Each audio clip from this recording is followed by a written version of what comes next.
Hi, my name's Ariana. And my name's Ryan. And this is I Wear Grippy Socks, a mental health podcast by two know-nothing millennials from a seriously non-clinical viewpoint. Though this episode may contain content that you may find disturbing, so please reach medical help if needed.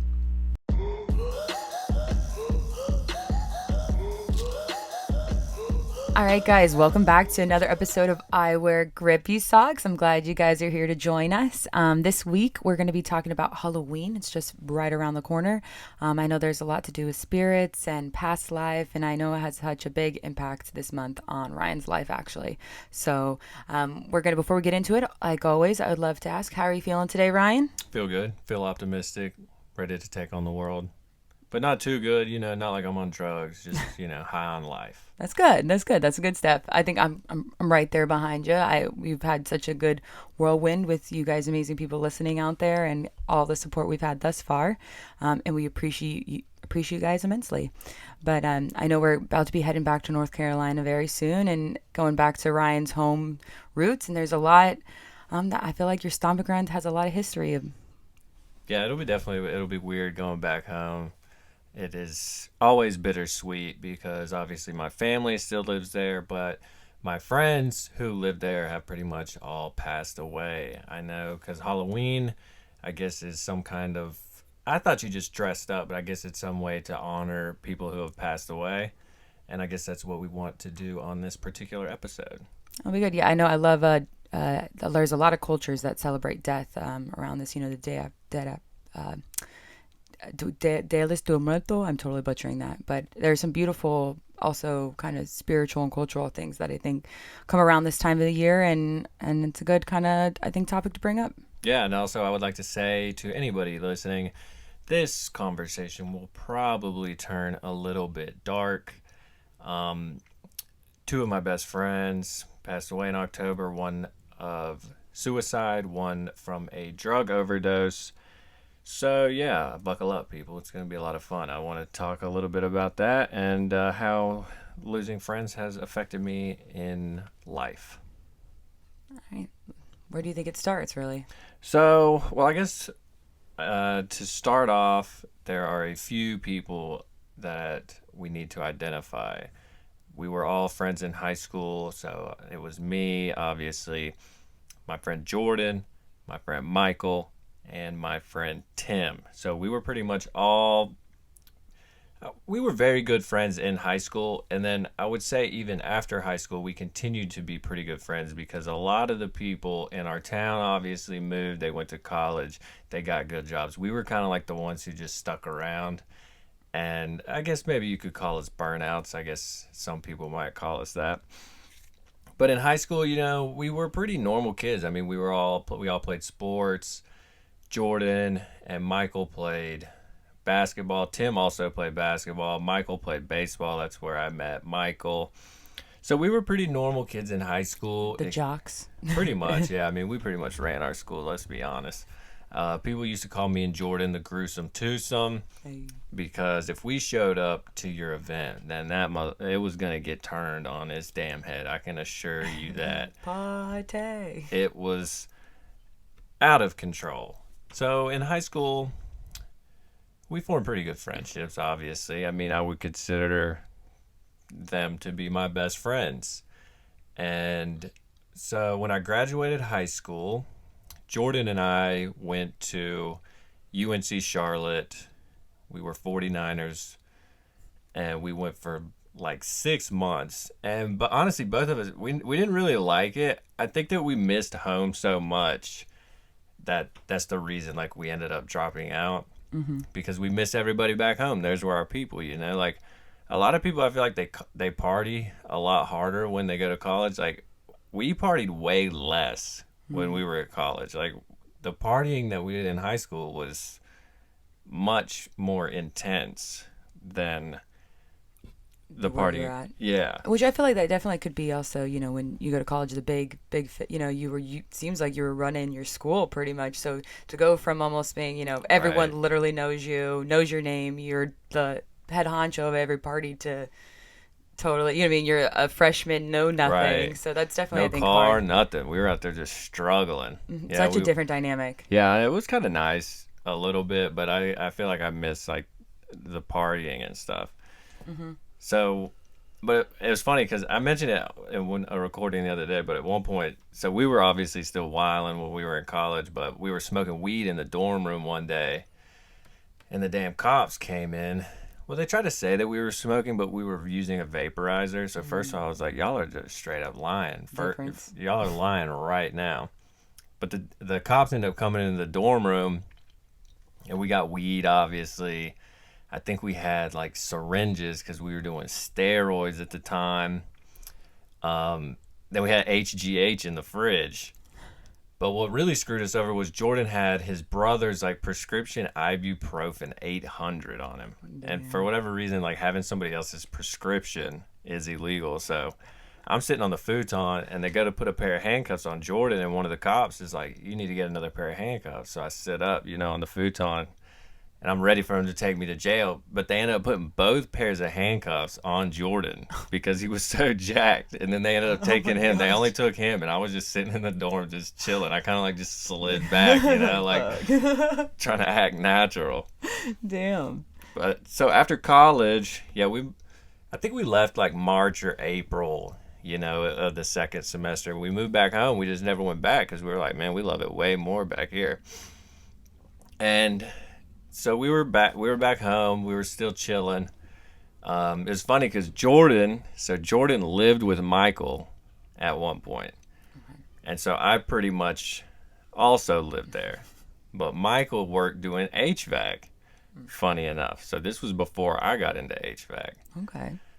But it was because Michael would go work all day. Go work 10 hours, and we would just be like in the basement of his house, just like smoking weed and just being super Hanging fucked out. up all day. He'd come home, he would be so pissed off at us.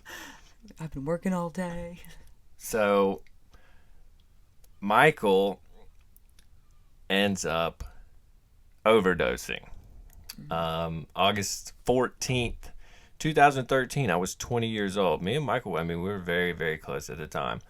I had not, obviously, well, we have one set of the same grandparents, but I had not even lost like a grandparent at that point. I hadn't really lost anybody close to me. And at the time, Michael was probably one of the closest people to me Mm-hmm. at the time. And it shook me deeply. Had you guys ever experienced though also like this experience? But I know in addiction there's a lot of people overdose, but actually passing. What's like had that happened prior to even obviously his final exit or leaving this earth? Not really. Not that I couldn't really even think of anyone, because obviously they have Narcan. You can Narcan people if they're close to overdosing, but I don't remember a time.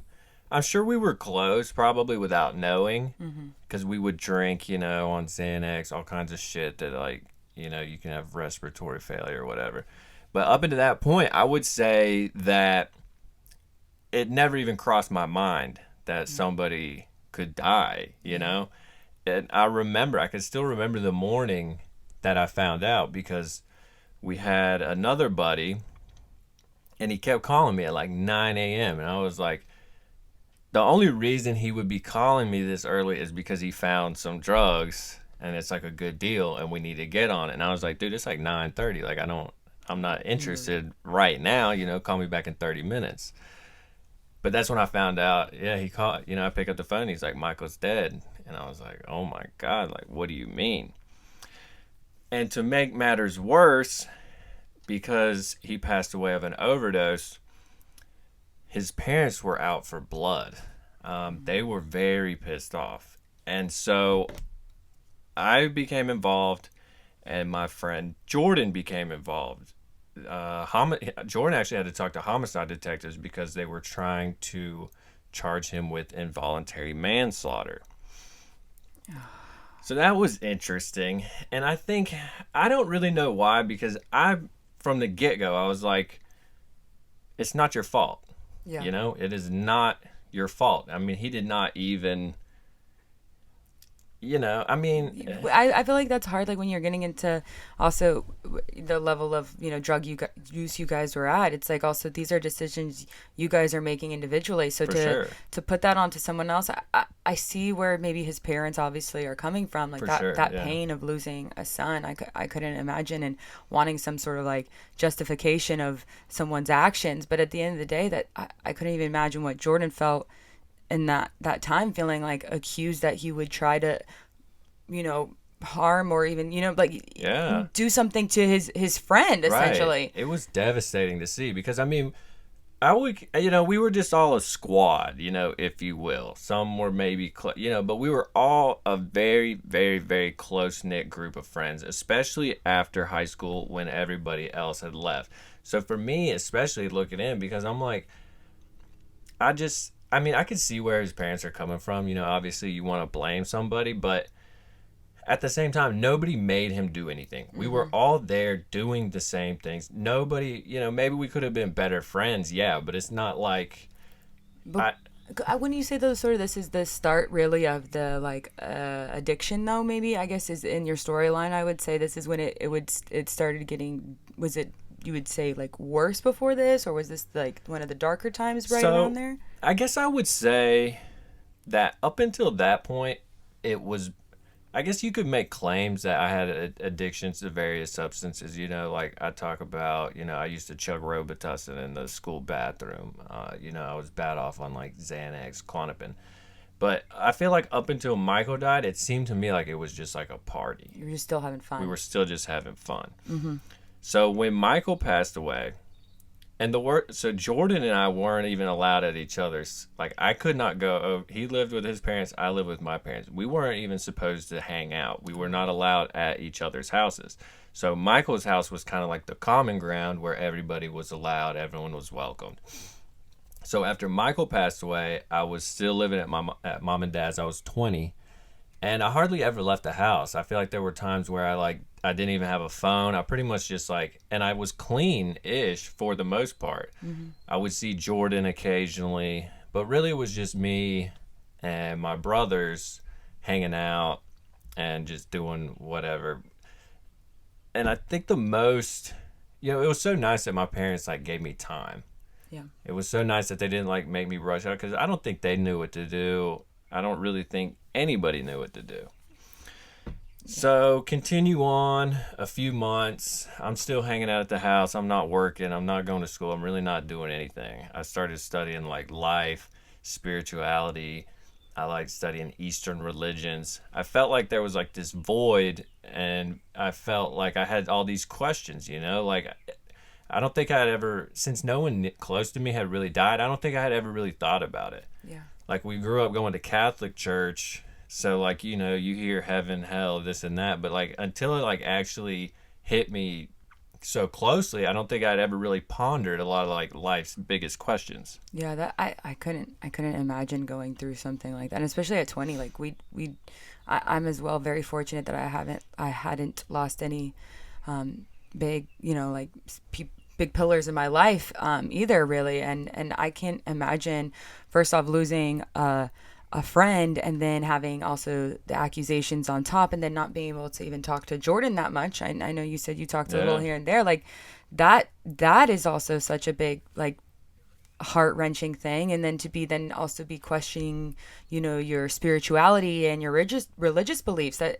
That's like a lot. That's a lot to go through, and already just as this 1 year that you're talking about. Yeah. And after Michael passed away, because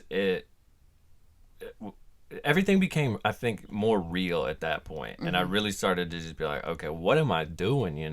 So there was a pretty good period of time where I was clean. I only smoked weed, and I kind of was like, I'm just not going to do this. So fast forward a little bit. I started doing HVAC for Chip, our family friend. And my brothers and I moved out into a house that we rented from my grandma. And this is where things start to get a little bit off the rails again. We finally had a house that people were allowed to hang out in. we had no real supervision. It was just me and my brothers watching each other, and so you probably have an idea of how There that you turned out. go. So I was doing HVAC at the time, HVAC, and living with my brothers at this house that we rented from my grandma.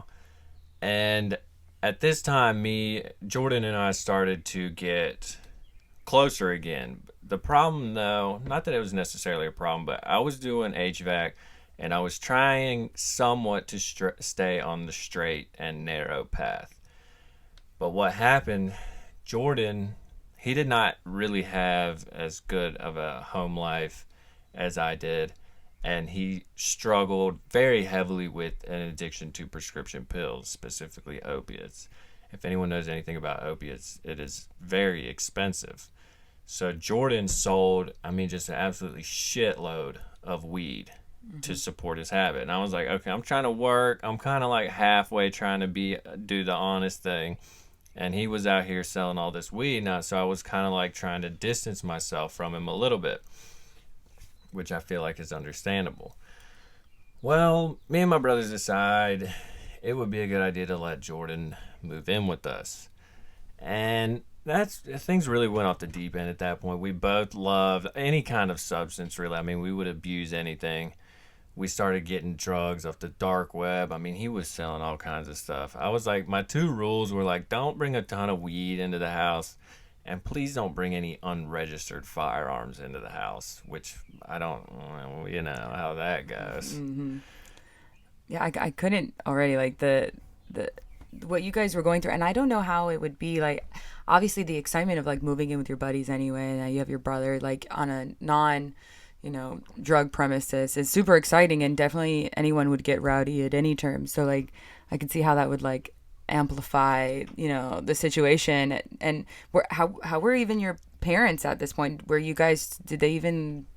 I Was don't, anyone suspicious or like even concerned? Because I know this is now a year after, right. right? We're sort of a year after your Michael passed, Something right? like that, yeah.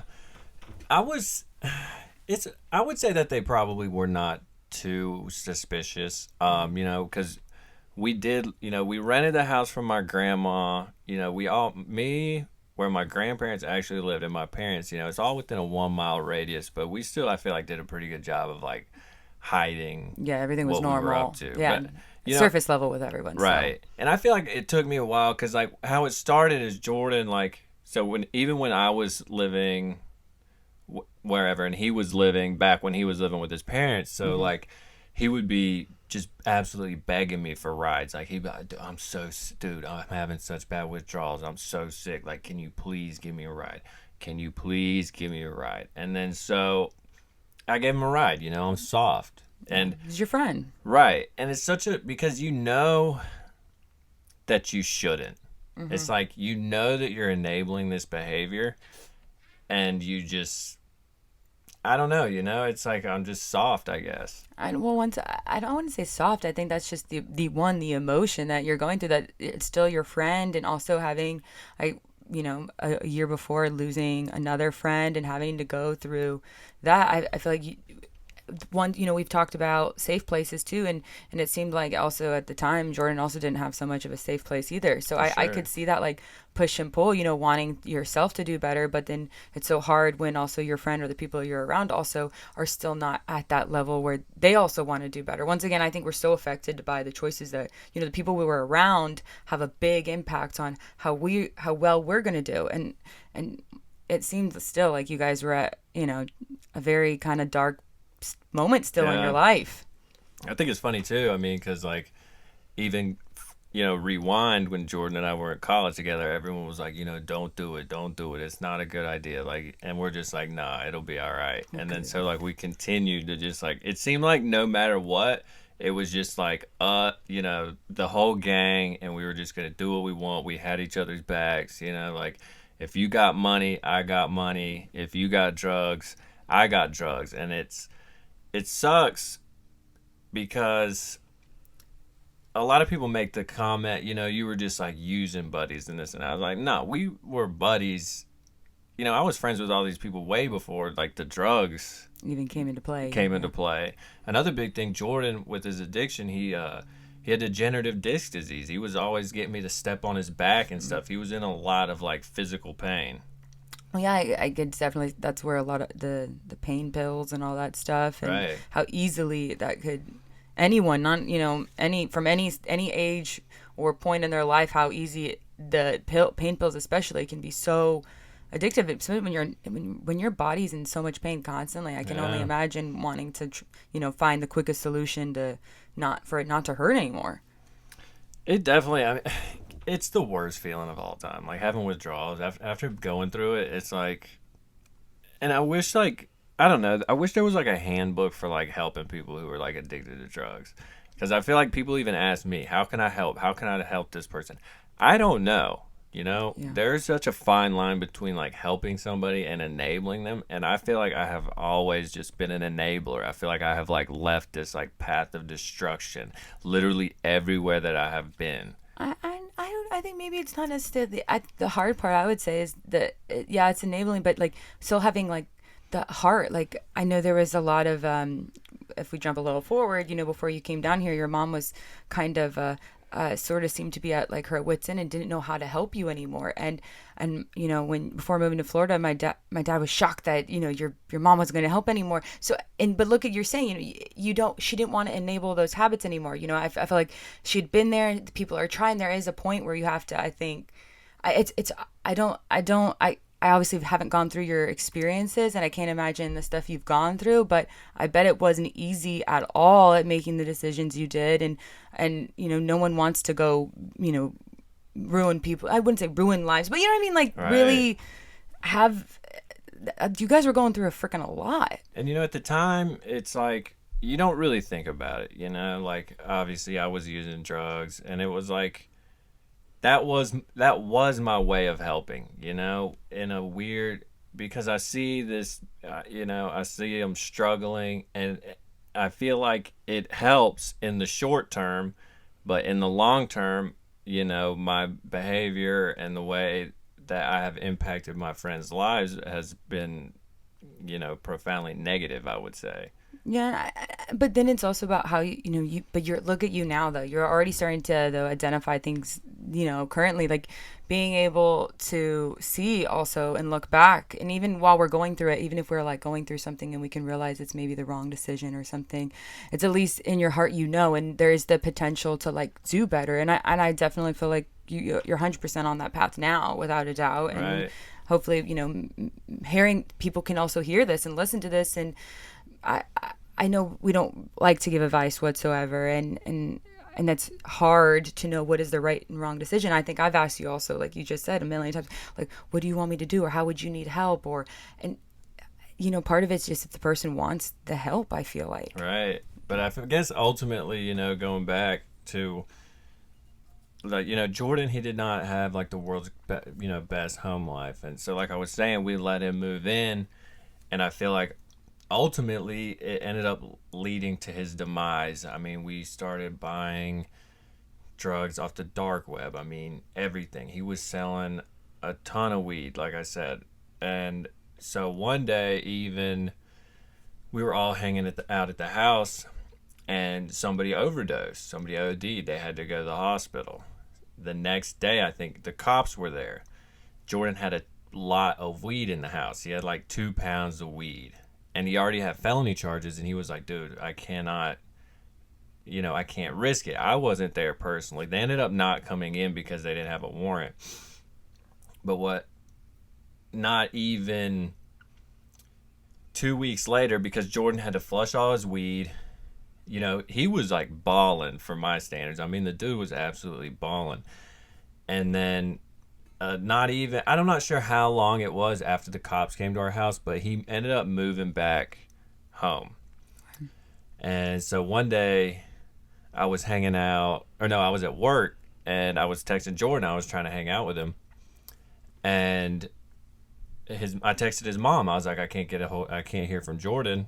Have you heard from him? And she was like, I thought he was with you. And so at this point, I knew that something was wrong. And it's crazy because he had told me that he was thinking ish about killing himself or committing suicide. And, you know, you just don't really think that anybody's going to do it, you know? Mm-hmm. And I feel so bad looking back because, you know, obviously it's like, what could I have done differently? But yeah, on October 26, 2017, Jordan committed suicide. And I don't, you know, it is weird because I try to like block it out for the most part. I really don't talk about it, but it's like this with Michael, with Jordan, it's like we were making plans to hang out, you know. Mm-hmm. He wanted to hang out. I was like, I can't, I'm at work, you know, I'll hit you up after work. And after work never came, you know. Mm-hmm. Then to make matters even worse, to tie it back in, his funeral was actually on Halloween. And I don't know if that is odd to anybody else, but I will say that it was super weird to see my buddy laying there in the damn coffin, whatever the hell you call it. And then you walk outside and you see like little kids wearing like fucking Grim Reaper costumes and shit. It's crazy. It's so weird, you know, when we were talking before even about the culture thing and stuff, and the way, you know, a lot of other religions view the passing as something so beautiful, and like, you know, when you cross like the bridge or go over, and it's more of a spiritual thing. And I know, like, I feel like we've definitely changed what Halloween kind of started off, originally what it was, you know what I mean, about spirits and like the day. So I don't know, that I definitely is a very, I don't know if I would want to necessarily maybe have someone's funeral on Halloween. That also, and then it's a holiday. I don't know. Right. That's so tough. It was very odd. It was also bad too because it was right when that damn Logic song was out, you know. I don't want to be alive. I literally get in the car, and we actually left his funeral to go buy pills. Well, like when it was over. Mm-hmm. But like I get in the car and that fucking song is on the radio. I literally just like turned it up and I just was like rolling out of the fucking parking lot. My heart. That's so. I can't imagine, like I said before, even just losing one friend, but then two, and then Oh, it gets better. Don't worry. So after Jordan committed suicide, not even, it was actually like a couple weeks later I had left on that PBS show that I did. So like I'm on this like cross country journey. I remember I brought his like picture from the funeral, and also the tattoo. I have a tattoo on my wrist from when Michael passed away, and Jordan is actually the one who got me the tattoo for my birthday. Oh wow. But so I get back from this PBS TV show. I'm still living at home with my brothers. Well, you know, not home, but me and my brothers had this house we were renting from our grandma. And then we're still going pretty wild, I would say. I mean, I'm just pretty much don't care about anything at this point. I was working still, which is good, but I was still doing crummy stuff on the sides, you know. I was still doing all kinds of bullshit. I don't know if I was depressed. I guess I was probably depressed. I mean, I would go literally months without showering. I didn't give a fuck about nothing, and I'm still just trying to do better. Yeah, well, going through something once again in that magnitude, but understandable. But so when I was wilding, so on my 25th birthday, literally on my birthday, I entered rehab for the first time. And which was nice because it was my birthday. They gave me cupcakes. I was the coolest dude at rehab already, fresh out of the gate. But so when I got out of rehab, my brothers had moved out of the house. And they don't suggest that you go back to like where you just like came from while you were using. Makes sense. But yeah, the first time I went to rehab, I actually got kicked out on the 30th day for doing kratom. But it was nice because you can revoke like the HIPAA privileges or whatever. So I called my parents. I was like, yeah, I graduated. They call my therapist, and the therapist is like, I cannot confirm nor deny that person is here because it's a HIPAA violation. Damn, yeah, so you're like, old enough. You're 25, yeah. So they can't know. But it's funny. My parents did not think They knew something was up. They don't think they knew that I got kicked out, but they think that I just How was like, but how long was though were you supposed to be at the program? Like when did the program actually end? allegedly they say the average was like 45 days. Okay, so you're But a I said little like premature. I said I would do 30. I think they called it a 30-day program, and then they would just keep people for longer because rehab is just an insurance scam and it's Want a some fucking money. waste of money. But So you were out only 15 days early, but still right. taking, So like on the 30 days, line. yeah, I called my parents and they were like, "Okay, we don't think that you actually like graduated, but we think that you're just sick of it." So I moved back home to the house that I was renting from my grandma. So at this point in time, I'm the only one there. Mm-hmm. And I'm still whiling. I mean, I didn't even slow down. I slowed down for like, I really went to rehab the first time because people were pissed off at me. Chip, the guy I was doing HVAC for, I did him very dirty. He was a damn cancer patient, and I stole money from him. I straight up stole money from the dude. And the most upsetting part about that is we were so close. Yeah. We were so close. I'm getting teary-eyed just thinking about it because, obviously Chip is now dead too. And I didn't even have the balls to go to his funeral. But anyway, okay, so my buddy Tim, we got Tim here. Tim went to high school with us. We were all very good friends. So Tim did not have anywhere to go at this point either. He did not have a great family life. Tim had nowhere to go.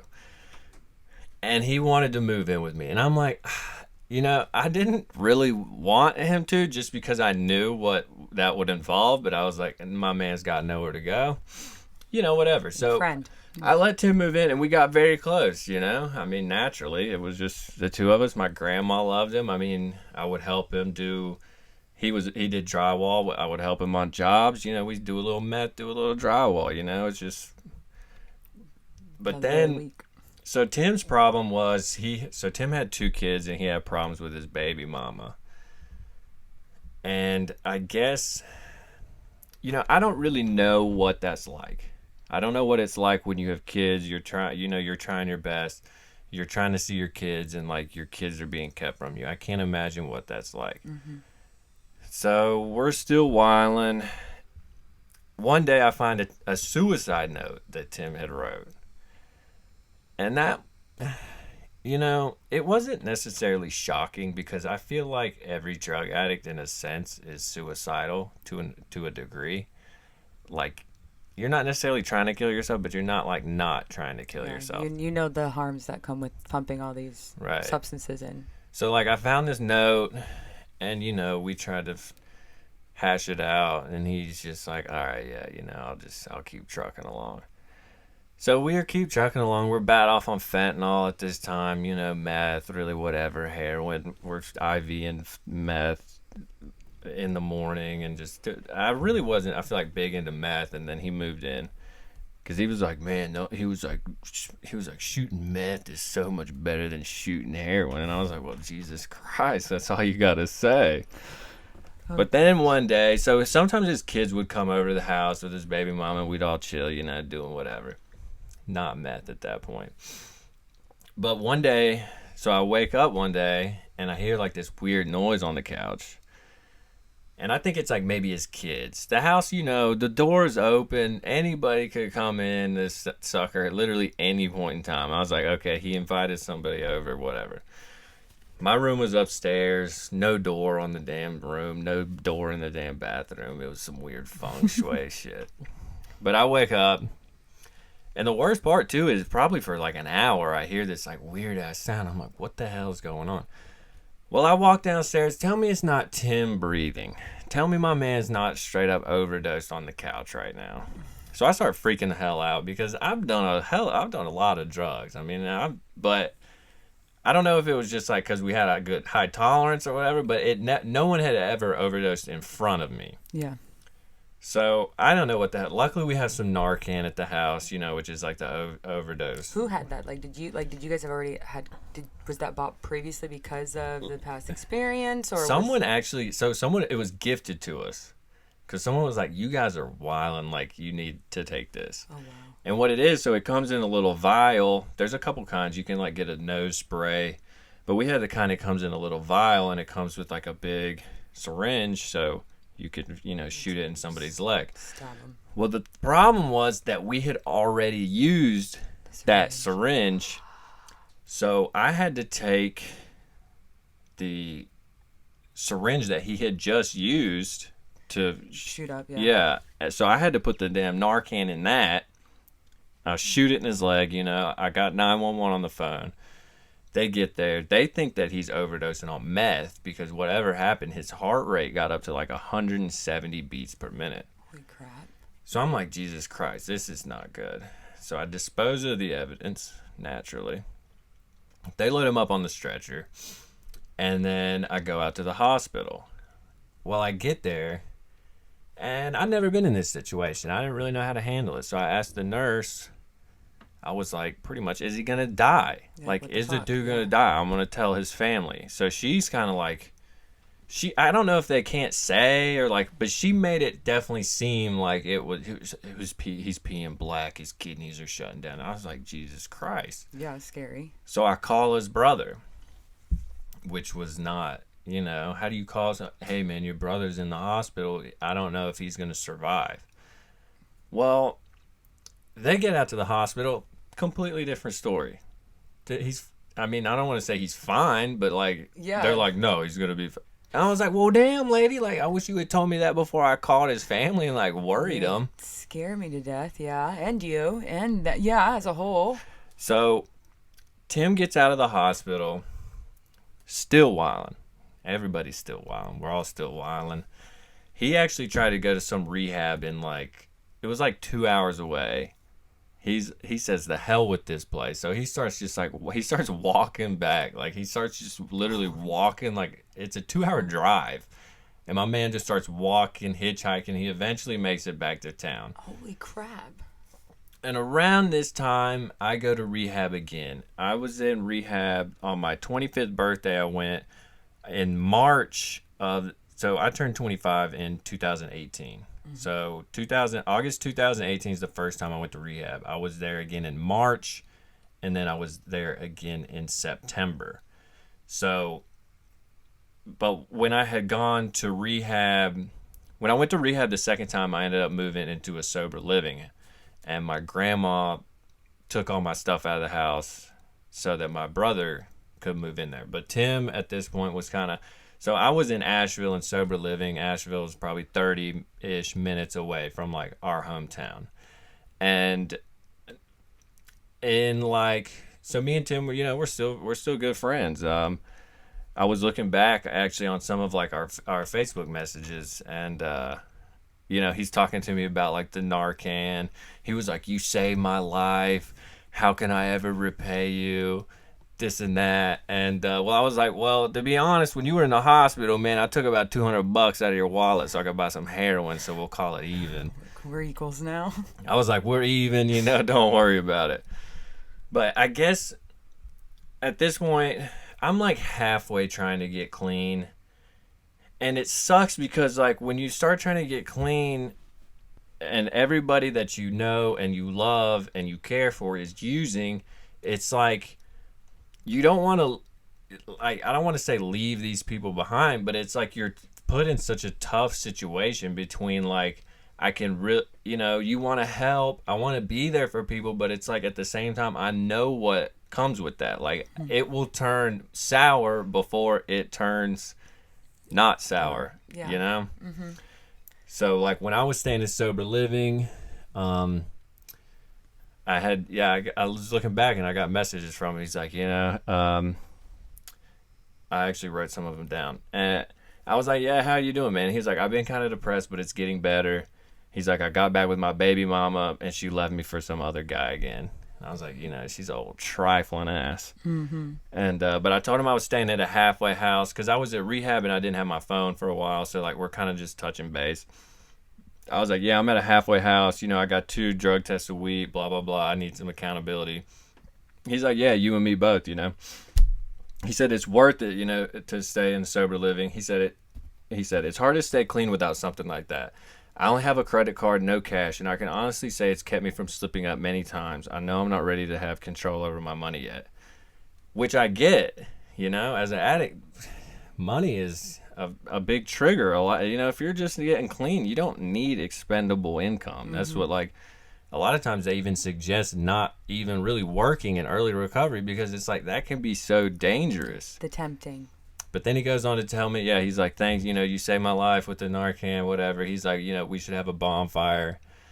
And and then he ended it with like, love you, dog. And I was like, love you too. Well, tell me, not even probably 2 weeks after those messages, Tim passed away from an overdose. And it just, I don't know that it ever gets any easier. It's like, because when I talk about, Michael, Jordan, and Tim, I consider them literally like my best friends. I've had, like, you have close friends, I feel like, and I've lost, many acquaintances, obviously, in recovery community end up passing away. But I feel like these were just like, and because they were such good dudes too, like, and Jordan, I mean, all of them, I feel like they just didn't, like, their home lives weren't that great. They didn't have, like, the support. And I feel like I just kind of let them down, I just... Well, I don't think you can put all that, though, pressure on you either, you know what I mean? Like, I think it's hard, and I know we've talked in the past, too. It's like, hardest thing is comparing, like, our own traumas and what we go through. And some of us obviously are privileged more than others, and I think having that recognition. But, there is a point, when when do you change your life around for yourself, or you can't do it for others. And it seemed like these guys to you were brothers, especially living in such a small town, pretty much being raised with them and having these experiences. And I know you have such a loving parents, but I also know you guys didn't also have the most money either. So to put a lot of pressure on you, also that you were supposed to come up, be the person who holds the glue together, or responsible for that. That's also such a hard burden to carry. And I we're everyone just processes their traumas differently, and their traumas are just so different from one another. My heart definitely goes out to all the families also, and that are experiencing loss, and the children that won't really know their parent in the future. And it's just, I have mad like, addiction and drugs and life and death. And it sounds like, though, at one point that there was starting that, I feel like, that want to reach out. It seems like right at the end, it seemed like both of your buddies kind of were like searching for help, but didn't know how to fully ask for the help. That's the word, because I'm super fortunate. I think that's like, hopefully what people get out of this here, I've been to rehab, I've been to detox. Some people don't have, they don't, if you can go to maybe a state-run facility. Like, I feel like a lot of times, a lot of addicts are just cast out, to fend for themselves. And I feel like without, like, a good support system, I would 100% be in that boat. I really did not expect to live this long, if I'm being honest. I did not really have a plan. But just because I was like, look at the trend. It's looking like I'm going that way, yeah. And I think it's super heartbreaking, because to me it's one thing to lose a friend, but I can't imagine the pain of, like, losing a child. Mm-hmm.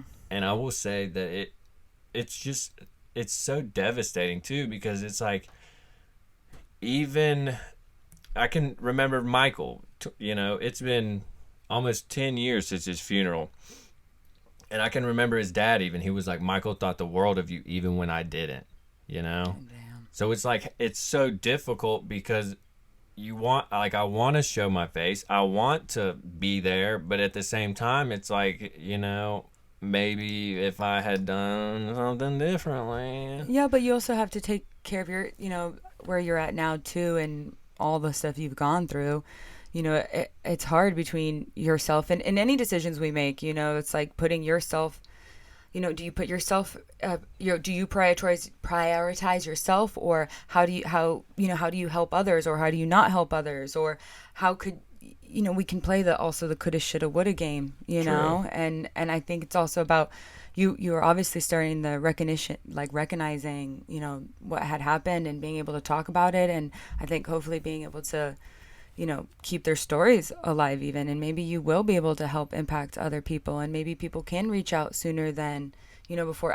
I know it's definitely different with it's hard or crazy when you add drugs and also to, because depression and all that stuff obviously is prevalent no matter what, Right. even if you are sober as a goat, you know what I mean? These intentions of not feeling like you're doing right, or the expectations, or maybe you didn't live up to the dreams of your parents, or whatever it is, that guilt and that pain is also very valid. But then you also add in the equation of drugs and spending money and irrational decisions and doing things you normally probably wouldn't have even done, because you change, when, as Yeah. soon as you take some sort of substance, any kind of substance you put in your body, you no longer become your moral compass, I think, dwindles a little, Right. obviously. And I think it's so wild too, just like even the comparison, like because I mean Jordan had a real bad addiction, obviously, and he committed suicide. And Tim overdosed, and I would say that there's a very good chance that he probably, I mean, he maybe did it on purpose, even. Intentionally. But I think it's weird just looking at the progression, like, because when Michael overdosed, I mean, it was like party, party, party, party, party, and then, like, Nothing. and then he passed away.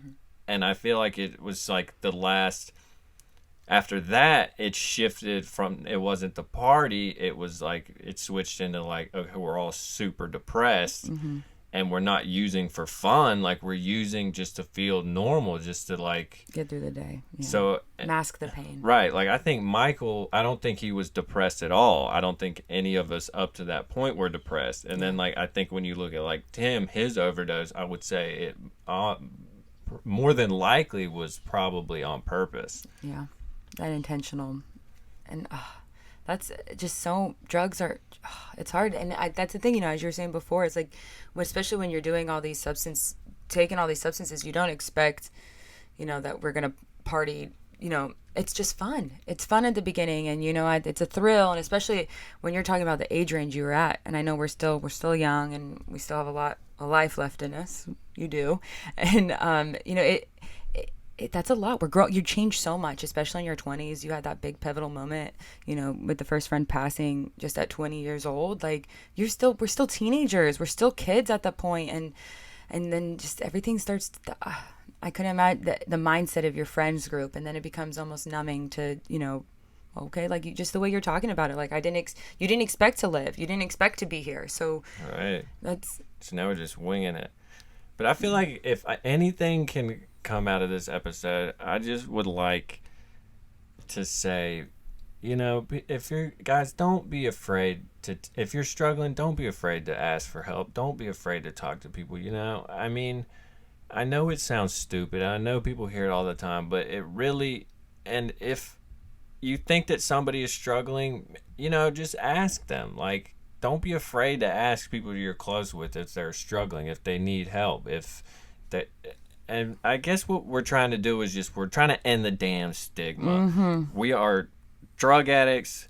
We are not terrible people. We are people that need help. We are trying to shift the dialogue, because as long as we are afraid to talk about these things, then we will never be able to make any kind of progress. Do you think that seems reasonable? I couldn't agree more with any of those statements were on point, because everyone is going through something. Everyone is battling their own battles. And so just asking, below surface level, not just a, how are you doing, good today? No, ask them how they are truly feeling, because that could be the difference of them making a decision that happened in one moment, make it a lifetime decision. So if you guys, please, when you're listening to this, get the help you need. Reach out, talk to someone, call the hotline. Anyone, anything. It might help. Write us. Let us know. We'll listen. Send us stories about your friends. Let us know. I mean, we want to hear from you guys. If you don't have anybody, hit us up. Yeah, We got nothing but time and nothing to do but listen. yeah, and we'd love to get people to hear your story. Sometimes, like we just said, Ryan's had this great moment, I feel like, to finally really talk about it, and even in our last episodes, just talking about things that hold so much power because we don't express them. So just start expressing yourself. Let people know how you truly feel, and just that small of a difference, it really starts to help. It truly starts to help. That's right. Thank you, Ariana, for letting me vent. Of course, Ryan, I'm always here. That's right. And thank you guys for listening to another episode of I Wear Grippy Socks. Stay safe. Peace.